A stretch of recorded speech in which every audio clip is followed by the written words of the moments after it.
రాశి నుండి ఇంకో రాశికి 8 కానీ 6 కానీ కాంబినేషన్ వచ్చినప్పుడు దాన్ని షష్టాష్టకాలు అంటాం. ఓకే, అల్లు అర్జున్ గారిది కన్యా రాశి, సుకుమార్ గారిది కుంభరాశి. సో ఇక్కడ కనుక తీసుకున్నట్లయితే అల్లు అర్జున్ గారిది కన్యా రాశి, సుకుమార్ గారిది కుంభరాశి.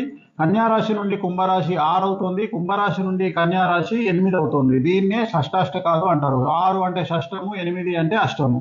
సో ఇదే కాకుండా వీళ్ళ జాతకాల్లో ఇంకేం జరుగుతూ ఉంది, షష్టాష్టకాలు అయినప్పుడు కాంబినేషన్ జరగగానే ఇమీడియట్గా గొడవలు జరగవు, సంచలనాలు జరగవు.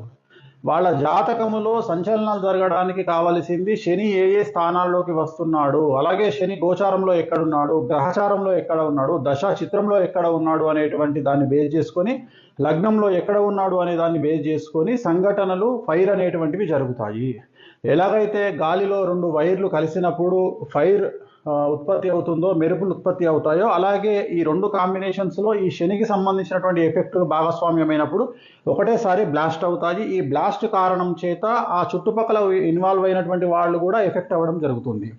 ఉదాహరణ, ఇప్పుడు ప్రస్తుతం అల్లు అర్జున్ గారి జాతకంలో శని 6వ ఇంట్లో ఉన్నాడు. శని 6ను ఎవరైనా చెప్తారు శత్రుస్థానము, రోగస్థానము.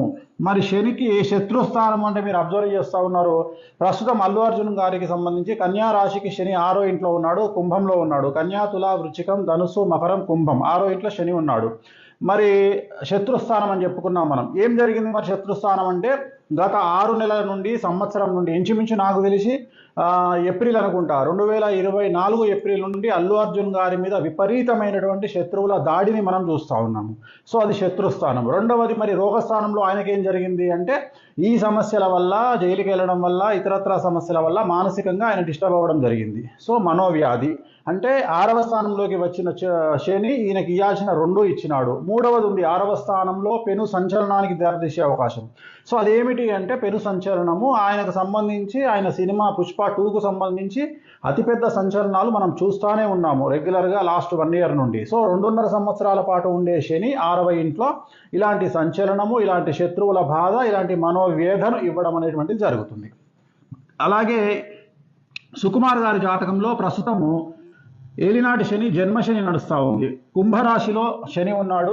2వ స్థానం అంటే 12, 1, 2 ఏలినాటి శని. సో 12 అనేటువంటిది 1వ పాదము, 1 అనేటువంటిది 2వ పాదం. ప్రస్తుతము ఏలినాటి శని కుంభరాశికి, సుకుమార్ గారికి జన్మశని నడుస్తూ ఉంది. ఈ ఇద్దరి జాతకంలో కూడా 6వ స్థానం శని అనేటువంటిది, జన్మశని అనేటువంటిది ఎప్పటి వరకు ఉంది, 2025 మార్చి 30వ తేదీ అంటే ఈ సంవత్సరము మార్చి 30 వరకు సుకుమార్ గారి జాతకంలో, అల్లు అర్జున్ గారి జాతకంలో శని అనేటువంటిది చాలా కీలకమైనటువంటి స్థానంలో ఉండడం చేత వారి జీవితంలో పెను సంచలనాలు, షష్టాష్టక దోషం అనేటువంటిది ఎలివేట్ అయ్యి విపరీతమైనటువంటి సమస్యలకు కారణమవుతుంది. సో అలాగే మరి దీనివల్ల, ఈ కాంబినేషన్ వల్ల మీరు అబ్జర్వ్ చేస్తే ఎఫెక్ట్ అయిన వాళ్ళు ఎవరు, మైత్రి మూవీస్ వాళ్ళు ఈ సినిమా తీయడం వల్ల వీళ్ళు ఎఫెక్ట్ అయినారు.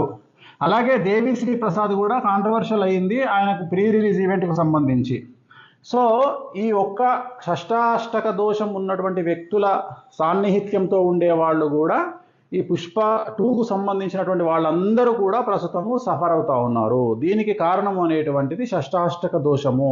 అల్లు అర్జున్ గారికి, సుకుమార్ గారికి ఉన్న షష్టాష్టక దోషము, అలాగే 6వ ఇంట్లో శని అల్లు అర్జున్ గారికి, 12వ ఇంట్లో 1వ ఇంట్లో శని జన్మస్థానంలో ఉండడం వల్ల సుకుమార్ గారికి వీళ్ళ యొక్క కాంబినేషన్ చాలా చాలా ఫైర్ అయ్యింది. ఆ ఫైర్ ఎప్పటి వరకు ఉంటుంది అంటే ఈ సంవత్సరం 2025 మార్చి 30 వరకు మాత్రమే ఈ సమస్యలు ఎదుర్కొంటారు. తర్వాత కాలంలో మళ్ళీ యథావిధిగా వీళ్ళు ఉన్నటువంటి ప్రజెంట్ పొజిషన్ నుండి ఇంకా హై పొజిషన్కు అల్లు అర్జున్ గారు కానీ, సుకుమార్ కానీ చాలా పెద్ద ఎత్తున వాళ్ళ జీవితాల్లో అభివృద్ధి అనేటువంటిది అతి పెద్దగా కనిపిస్తోంది. సో అదే కాకుండా ప్రస్తుతము ఇంకొక సంచలనం అనేటువంటిది మనం చూసుకోవాలి. ఇప్పుడు కన్యా రాశిలో అల్లు అర్జున్ గారి జాతకానికి 6వ స్థానంలో ఉన్న శని అల్లు అర్జున్ గారిని ఇంత దెబ్బతీస్తే, రాబోయేటువంటి ఈ మార్చి 30వ తేదీ నుండి, ఉగాది నుండి శని తులారాశిలోకి 6వ స్థానంలోకి వెళ్తా ఉన్నాడు. అసలు తులారాశికి సంబంధించి ఏముంది అంటే తెలుగు చిత్ర పరిశ్రమ, తెలుగు రాజకీయాలు. తెలుగు అనేటువంటిది తులారాశి, తే అనేటువంటిది తులారాశి, చి అనేటువంటిది మీనరాశి, రా అనేటువంటిది తులారాశి. అంటే తులారాశి, మీనరాశికి సంబంధించినటువంటివి 2 ఏమున్నాయి, చిత్ర పరిశ్రమ తెలుగు, రాజకీయాలు తెలుగు. అంటే ఈ రెండు కూడా షష్టాష్టకాలు అవుతున్నాయి. మరీ ముఖ్యంగా ఈ సంవత్సరం రాబోతున్నటువంటి షష్టగ్రహ కూటమి మీనరాశిలో రాబోతా ఉంది. సో మీనరాశికి సంబంధించినటువంటిది ఎఫెక్ట్ బాగా ఉండబోతున్నటువంటి ఎఫెక్ట్ తులారాశి మీద ఉండబోతా ఉంది. 6వ స్థానంలో శని, అలాగే షష్టగ్రహ కూటమి యొక్క ఎఫెక్ట్ కూడా తులారాశి మీద ఉండబోతా ఉంది, మీనరాశి మీద ఉండబోతా ఉంది. కాబట్టి ప్రస్తుతం మనం చూస్తున్నటువంటి సినిమా పరిశ్రమ, తెలుగు చిత్ర పరిశ్రమకు సంబంధించి టైటిల్స్ మాత్రమే పడ్డాయి.